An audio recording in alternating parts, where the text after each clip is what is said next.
Então, boa noite a todos, sejam bem-vindos. E vocês vão encontrar na página um texto do filósofo espanhol Gustavo Bueno sobre o título de Filosofia Administrada, do qual nós vamos partir para as nossas reflexões de hoje. Eu queria lembrar a vocês que o espírito deste curso é menos dar tudo mastigadinho e dar assim o caminho das pedras, dizer, com todas as indicações bibliográficas, etc., do que infundir em vocês uma espécie de inspiração, para que as pessoas adquiram aos poucos um movimento próprio e tenham iniciativa e encontrem cada um o seu próprio caminho. Não obstante, é uma série de exigências mínimas que nós fazemos aqui, e a primeira que nós colocamos foi com relação ao domínio da linguagem e à cultura literária. Isso é absolutamente imprescindível. Aqueles que estão, por exemplo, hoje frequentando o curso universitário de filosofia, que tem teses a apresentar, essa coisa, vocês desistam de fazer qualquer coisa significativa enquanto não tiverem extensa cultura literária e domínio da linguagem. Desistam. Se você não domina a linguagem, o seu pensamento é tosco. Se será sempre. Você pensa que está dizendo uma coisa, mas não está. Você confunde, vamos dizer, impressões subjetivas com expressões. Você pensa que está expressando alguma coisa, mas não está. O processo de formação de um conceito filosófico é uma das coisas mais complexas que existem. Você sempre vai ter que partir de impressões que você teve e ir trabalhando essas impressões sob vários aspectos, sob vários ângulos, até que você consiga discernir nelas uma estrutura permanente, e é esta estrutura permanente que você vai expressar num conceito filosófico. Se você, quer dizer, ao ler os textos filosóficos, você não é capaz de fazer o trabalho contrário, quer dizer, você remontar desde o conceito formal até, vamos dizer, as impressões originárias das quais aquele conceito se originou, você não está entendendo do que está falando. Você está se movendo numa esfera de troca de palavras. Você troca um conceito por outro conceito, por outro conceito, e tudo está se movendo na superfície. Assim, isto é, vamos dizer, para os fins de um trabalho universitário, hoje isto é mais do que suficiente, porque o seu professor também, em geral, não tem senão uma compreensão verbal das coisas. Os professores de filosofia no Brasil, na sua totalidade, são pessoas que nunca fizeram um trabalho de aprofundamento, perguntar para si mesmos: eu estou realmente entendendo esta coisa? Aqui, objetos da experiência real, este conceito se refere. Aqui, estados interiores, ele se refere, e assim por diante. Nunca fizeram essa pergunta, e nem mesmo imaginam que isso existe. Então, você está se movendo na esfera dos trabalhos escolares. Os trabalhos escolares são feitos apenas para você cumprir uma exigência disciplinar, uma exigência burocrática, né? E você receber, no final de contas, um atestado dado por um ignorante de que você está habilitado a continuar repassando a mesma ignorância de geração em geração. Isto aí, vamos dizer, é exatamente o que se chama a cultura livresca. Livresca é uma cultura que se refere somente a palavras, que não tem coisas por trás. Agora, para piorar as coisas, para dar a isso um caráter trágico, essa compreensão puramente verbal das coisas foi sistematizada e teorizada através do desconstrucionismo. Então, o desconstrucionismo, vamos dizer, é um imenso esforço de justificação teórica da incompreensão dos textos filosóficos. Às vezes, os textos não podem ser compreendidos, porque na medida em que o indivíduo está persuadido de que o texto não se refere a nada, a não ser a outro texto e outro texto e outro texto, a compreensão em profundidade, a compreensão vivenciada fica impossibilitada, fica proibida. Então, quando o indivíduo não entende o texto, o que acontece é exatamente que ele não consegue relacionar, vamos dizer, palavra com realidade, com experiência vivida. Mas, tão logo aparece um professor dizendo para ele que os textos de fato não têm referência externa, que um texto somente se refere a outro texto, que se refere a outro texto, que se refere a outro texto, ele está autorizado e obrigado a não entender, né? Sobretudo os textos da filosofia antiga, né? Vocês viram que Na língua grega, eu estava lendo isso outro dia mesmo no Xavier Zubiri, na língua grega você não tinha um verbo que equivalesse ao que nós hoje chamamos de saber determinado. Você tinha várias palavras, umas 20, que expressavam diferentes gamas de significado do saber. Você não tinha um termo genérico, saber, tá certo? Então, um desses verbos, que agora não lembro exatamente qual que é, ele expressava o seguinte, quer dizer, a percepção que você tem de um objeto na experiência direta, mas de tal modo que você apreende o objeto no seu processo real. Por exemplo, quando você vê nascer um gatinho e você mentalmente apreende todo o processo embrionário, desde da geração, né, através de todo o processo gestativo até o nascimento. Então você está compreendendo o processo interno do objeto, né? Então, eu não lembro exatamente qual era esse verbo, eu acho que era Gignestai, qualquer coisa assim, não lembro exatamente. Então, a simples existência desta palavra em grego mostra que eles davam extrema importância, quer dizer, a percepção real dos objetos não apenas como fenômenos ou aparências, mas como processos interiores. Então você está indo muito além, vamos dizer, da mera nomeação de aparências. Essa ideia, vamos dizer, de que nós conhecemos somente os fenômenos e não o número, o que está dentro dos objetos, era estranha para o grego. Quer dizer, esse aspecto do conhecer, entre outros 20, que eram simbolizados por outros verbos, expressava justamente a possibilidade que o ser humano tem de conhecer os objetos não como aparências, tá certo? Mas como processos. Tá certo? Então, isso é como se fosse, vamos dizer, o conhecimento sensível levado à sua máxima perfeição, né? E a mera existência do verbo prova que isto era patrimônio comum da percepção que os gregos, pelo menos da época clássica, tinham de certas coisas. Isso quer dizer que tudo o que eles estão dizendo a respeito de qualquer ente visível não se refere à aparência, mas a processos internos. Isso quer dizer que eles estavam firmemente persuadidos de que, através da mera percepção sensível, você podia captar os processos internos que compunham os vários objetos.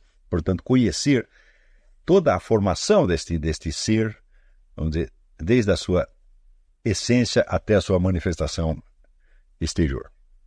Então, se você não lê os autores gregos assim, você não está entendendo absolutamente nada. Agora, se você lê o texto grego acreditando que ele simplesmente se refere a outro texto, que se refere a outro texto, que se refere a outro texto, então, adeus gatinho, você não vai perceber gatinho, nada do gatinho. Tá certo? Então, se esse método desconstrucionista já é um desastre para lidar com os textos atuais, para lidar com textos antigos, especialmente gregos, quer dizer, ele é um método realmente de não entender nada. Quer dizer, você lendo um texto, você vai somente pegar as referências que há entre um discurso e outro discurso. Mas os gregos não falavam assim, né? Quer dizer, a referência a entes da natureza era imediata para eles. Então, quer dizer, se nós não temos esta recapitulação memorativa das impressões que nós tivemos dos objetos e, sobretudo, da captação profunda que nós tivemos desses objetos, então não entendemos uma palavra do que o grego está falando. Por exemplo, se uma pessoa chega para você e lhe diz alguma coisa e você capta na relação entre o discurso e a aparência, gesto, olhar, etc., você capta a intenção. Você sabe o que aquela pessoa está querendo. Tá certo? Essa intenção pode ser uma coisa muito sutil, às vezes ambígua, mas é claro que se nós não tivéssemos essa capacidade de aprender essas coisas, toda a convivência humana seria impossível. Quer dizer, que se nós tivéssemos que captar as palavras das pessoas apenas pelo seu significado dicionarizado ou pela sua referência a outras falas, nós não poderíamos conviver com ninguém. Quer dizer, o simples fato de que existe uma conexão entre a expressão falada e a comunicação não verbal já torna impossível que nós apliquemos à nossa convivência diária os preceitos do desconstrucionismo. Eu não posso, nada do que me dizem na convivência real, nada do que nossos familiares, nossos amigos, nossos colegas, ou pessoas da rua nos dizem, nada pode ser interpretado apenas como discurso. Nunca pode. Existe sempre a referência, vamos dizer, a um processo profundo que está se evidenciando no discurso, mas não somente no discurso, que também está apoiado em toda a comunicação não verbal, está apoiado numa referência ao mundo exterior. É isso? Então, por exemplo, você está dirigindo na rua e de repente vê um motorista e te xinga. Você instantaneamente entende que você o atrapalhou de alguma maneira. É isso? Você passou na frente dele, você barrou a ele o acesso a algum lugar onde ele queria entrar, e assim por diante. Isto não está dado nas palavras. Isto é uma situação física que aconteceu. Se você não é capaz, vamos dizer, de instantaneamente reconstruir a situação física que criou no indivíduo aquela reação e que ele está expressando para você, então significa que você não está entendendo o que ele está dizendo. Esse não entender, quer dizer, essa redução da comunicação à mera verbalidade, constitui um sintoma psiquiátrico gravíssimo, que às vezes é chamada despersonalização epilética. Quer dizer, o indivíduo não entende o que você está falando, ele não capta. E isso torna a sua convivência social absolutamente impossível. Então, este sintoma é o que está sendo inoculado nas pessoas através desses hábitos desconstrucionistas. Quer dizer, o desconstrucionismo é uma estupidez sistematizada. E isso acabou dominando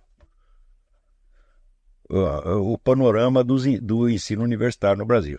Então, quer dizer, antes os camaradas já não entendiam nada, já eram meio burrinhos. Agora, como tem uma justificativa teórica para ser burro, falar agora se tornou invencível. Então aí entra naquilo que a Igreja Católica chama de ignorância invencível. E um dia vocês vão ter que escolher se vocês querem, vamos dizer, ser aprovados por este meio, onde as pessoas estão todas infectadas desse vírus, e você quer tornar-se como elas para você poder ser aceito, ser um professor universitário, sentir-se igual aos outros, sentir-se apoiado pelo meio, etc, etc. Você vai ter que optar entre isto ou você entender os textos filosóficos. Não tem meio termo. Infelizmente não tem meio termo. Porque aí, vamos dizer, essa escolha entre a cultura efetiva e o papel social, bom, seria ótimo se não houvesse isso, Seria ótimo se, ao contrário, a sua aquisição do seu papel social desejado, de professor, etc., etc., fosse alcançada através da compreensão profunda dos textos, como foi em outras épocas. Não é isto? Mas, infelizmente, hoje, sobretudo no Brasil, você tem que escolher entre uma coisa e outra. Tá certo? Então, aqueles que estão aí na universidade fazendo tese, etc., saibam que o que lhes será exigido nessa universidade é muito pouco. Não se exige uma compreensão profunda dos textos. Exige apenas a capacidade de manipular certas palavras de modo que você esteja falando na linguagem deles. E essa não foi uma linguagem feita para ser compreendida. A noção da compreensão não existe ali. Então,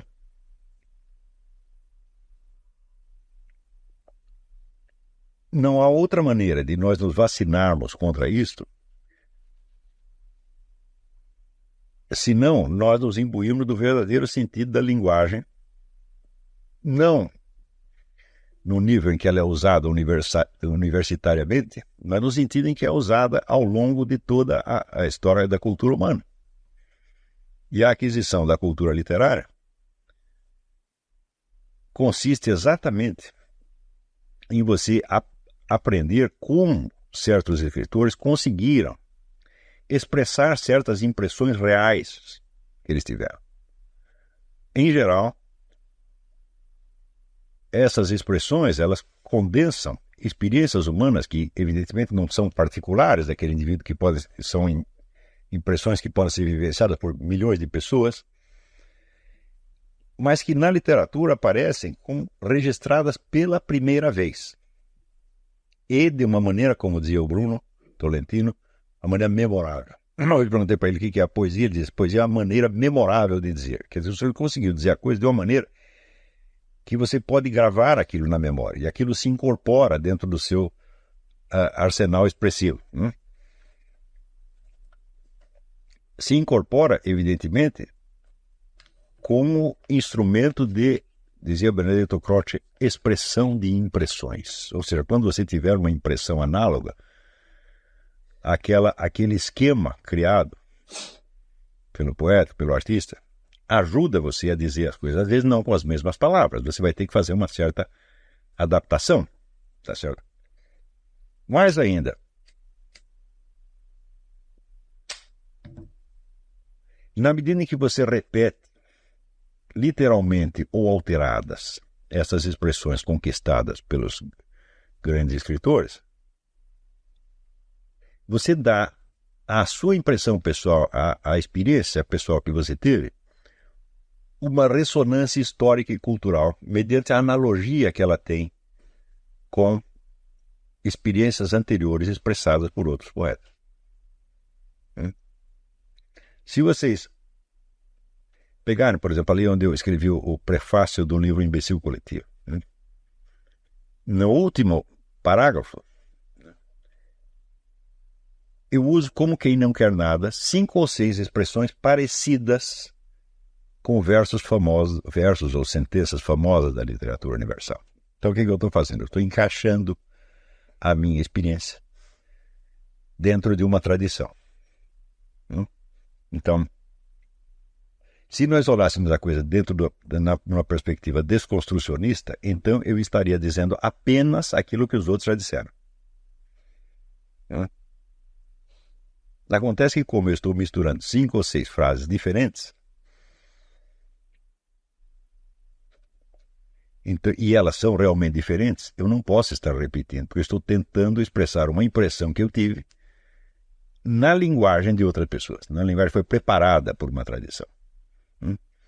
É na medida em que você consegue encaixar a sua experiência pessoal numa tradição histórica, é que você entende essa experiência. Não existe, já Aristóteles dizia, não existe entendimento, não existe compreensão do singular absoluto. Quer dizer, aquilo que não tem analogia com nada, aquilo que é totalmente sui generis, você realmente não entende. Você pode apenas narrar ou expressar de alguma maneira. Na hora que começa a aparecer as analogias, então você começa a situar aquela experiência dentro dos seus análogos históricos e você começa a poder raciocinar a respeito. Ou seja, a expressão da impressão é o primeiro requisito para a compreensão. Se a nossa atividade pensante, raciocinante, perde contato com a impressão primeira e com o processo de transformação da impressão em forma linguística, então nós estamos falando a respeito do nada. Nós estamos apenas trocando palavras por outras palavras. É como se fosse, vamos dizer, um jogo de baralho. No jogo de baralho existem várias combinações possíveis das cartas. Nenhuma daquelas combinações tem nada a ver com nenhuma situação real. Por exemplo, se você, sei lá, está jogando pôquer, você colocou lá 3 reis. A que isto corresponde na vida real? Não corresponde a nada. Corresponde somente a outros jogos possíveis, a outras combinações possíveis dentro do mesmo jogo.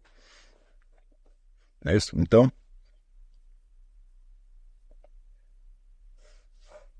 ao processo, vamos dizer, de expressão da impressão, que aos poucos vai se condensando em conceitos transmissíveis, capazes de discussão, corresponde na leitura o processo inverso.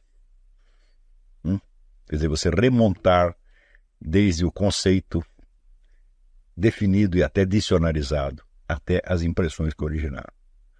Se você não faz isso, você não entende nada, nada, nada, nada. E com um pouco de prática, é facílimo você perceber se o indivíduo sabe do que está falando ou se ele conhece apenas o sentido dicionarizado das palavras ou o conceito que está, vamos dizer, estabelecido no ensino filosófico.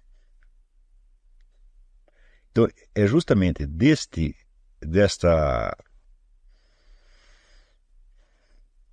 limitação, dessa deficiência puramente verbalista, é que eu gostaria de libertar vocês de uma vez para sempre.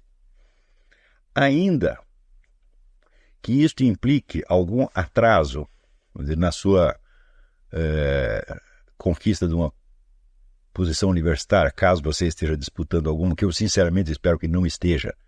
Né? Vou até fazer um parênteses. Eu não acredito na possibilidade de restaurar a cultura brasileira a partir das universidades. Não acredito mesmo, porque o processo de ocupação de espaços dentro das universidades e de transformação de todo esse espaço, quer dizer, numa área de discussão puramente tático-estratégica, foi feito ao longo de 40 anos. Né? E o espaço foi totalmente ocupado. Pior ainda, uma vez ocupado o espaço, até o nível da discussão tático-estratégica baixou formidavelmente. Você não vai poder comparar, vamos dizer, o diálogo interno que o pessoal da esquerda tem hoje com o que eles tinham 40 anos atrás. Não dá para comparar. Ou seja, quando dominaram o espaço, isso serviu para eles como uma autorização para uma indolência intelectual completa. E para, vamos dizer, a infestação geral de uma espécie de populismo irracionalista que dentro até de uma tradição marxista mais antiga seria considerado antes fascista do que comunista. Né? Então, o que não quer dizer que esse diagnóstico seja certo. Né?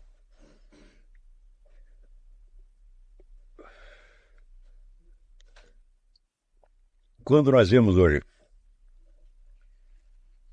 que o ministro da Educação,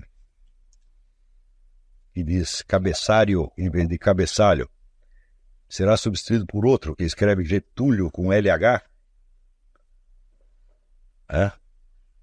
e que se trata de duas pessoas que têm posições altas no meio universitário, você vê que a situação passou, vamos dizer, do ridículo para o temível.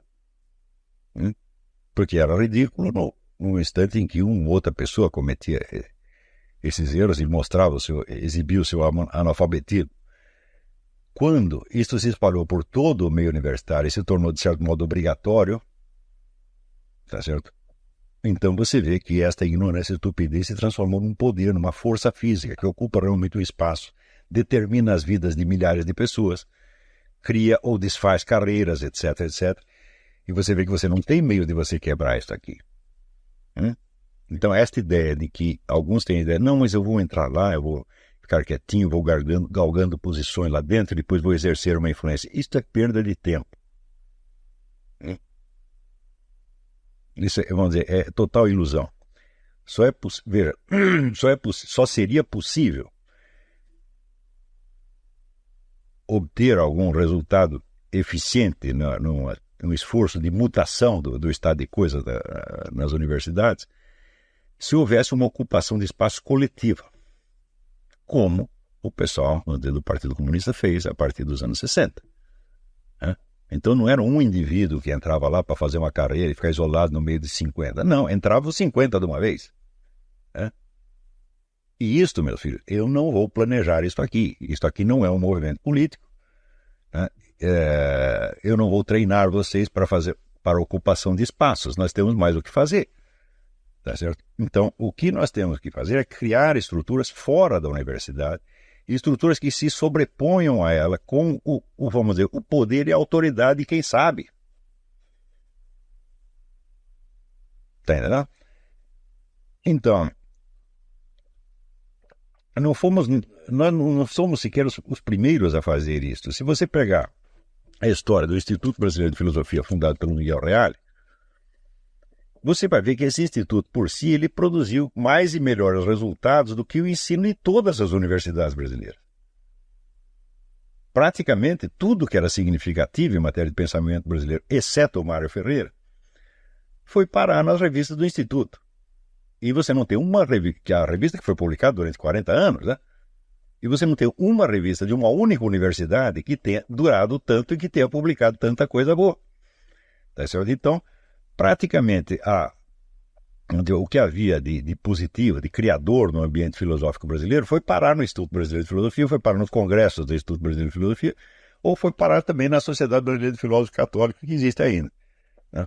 Então, são essas as instituições que expressavam a filosofia brasileira, não as universidades. Não tem nenhuma universidade que possa se gabar de ter feito um trabalho como esse. Então, já que isso já é uma tradição na filosofia brasileira, nós temos que sedimentar essa tradição.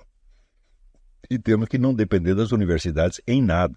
Quer dizer, sinceramente, eu me recuso, até por uma questão de honra pessoal, a confrontar o meu trabalho com pessoas como o Dr. Emir Sader,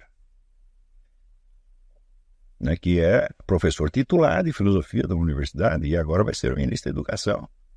E se nós aceitamos esse jogo, né,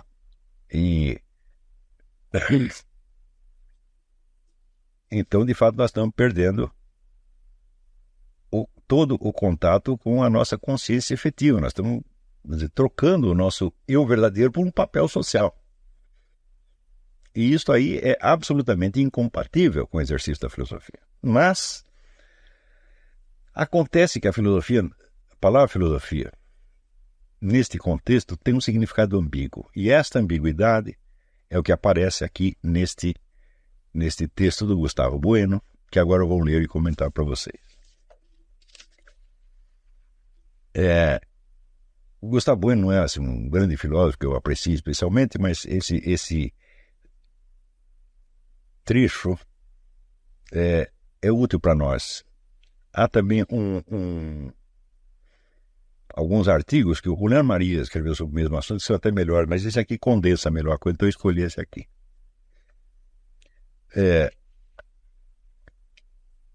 Que por acaso me veio parar na minha mão por uma indicação do Leonardo Penitente. Ele me mandou um link de uma página em espanhol e tinha exatamente esse texto aqui. Falei, bom, então os artigos do Julián Maria são muito compridos, mas esse aqui condensou o negócio.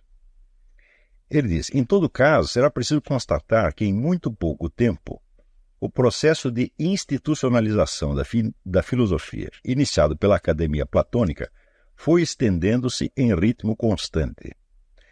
Tudo sucedeu como se o próprio poder político houvesse atendido à irônica proposta de Sócrates. Em Alexandria, em Roma, no Império do Oriente, sem prejuízo do parênteses aberto por Justiniano, e desde logo no âmbito da Igreja Católica ou do Islã, a filosofia foi institucionalizando-se em formas cada vez mais rígidas como filosofia escolástica. Dito de outro modo, chegou-se à situação de uma filosofia administrada pelas instituições privadas, pelas instituições públicas ou pelas eclesiásticas. Diferentemente da filosofia espontânea e, por assim dizer, arbitrária ou assistemática, forma própria do filosofar mundano, a partir da política, da ciência, da medicina, do exercício da advocacia, etc., a filosofia foi submetida a uma organização sistemática, a uma programação, a uma ratio studiorum, que não teríamos tampouco por que desqualificar a priori desde o ponto de vista filosófico. Pelo contrário, a filosofia administrada, como resultado de uma dialética própria, terá contribuído decisivamente para que se alcançasse o rigor e a precisão nas análises das ideias que a história trouxe até nós e que são inalcançáveis em sua vida mundana. Mas, simultaneamente, a tendência da filosofia administrada a isolar-se da filosofia mundana do presente, que é sempre a sua fonte, e a tendência a recolher-se aos interesses, a apegar-se aos interesses da administração que a incorporou a seus fins próprios, orientará sua evolução em direção a formas anquilosadas e a converterá em veículo meramente ideológico, ainda quando tampouco se reduza de modo algum a esse serviço. Não se pode esquecer que essa série de grandes filósofos que são considerados habitualmente como os fundadores da filosofia moderna, Francis Bacon, Descartes, Spinoza, Leibniz, etc., atuaram à margem da filosofia administrada, concretamente à margem da universidade. Nem Bacon, nem Descartes, nem Spinoza, nem Leibniz foram filósofos universitários.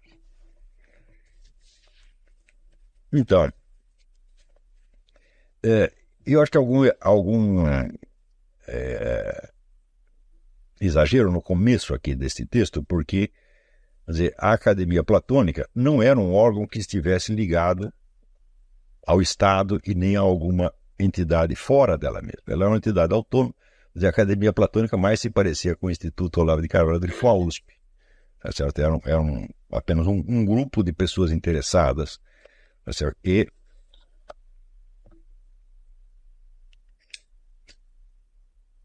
dentro do contexto político-social grego, a academia não exercia nenhuma função estatal, religiosa, etc, etc. Era como se fosse um clube de pessoas que estão interessadas na busca do conhecimento e que acreditam que ali o mestre que está à disposição, Platão, era o sujeito adequado para lhes abrir esse caminho. De qualquer modo, você vê ali um princípio de organização. Esse princípio de organização também se observa depois no Liceu Aristotélico, tá certo? O qual também não tinha nenhuma função político-social determinada. Porém, alguns séculos depois, a Igreja Católica assume a função de dirigir o ensino da filosofia. Tá certo? Por quê? Isso acontece pelo simples fato de que o desenvolvimento da teologia católica teve de se expressar mediante termos que ela colhia da filosofia grega. Ou seja, os teólogos católicos não tinham uma terminologia própria, não tinham um corpo de conceitos pronto, tá certo? No qual traduzir, vamos dizer, em teses explícitas, o conteúdo que podiam discernir no texto da Revelação.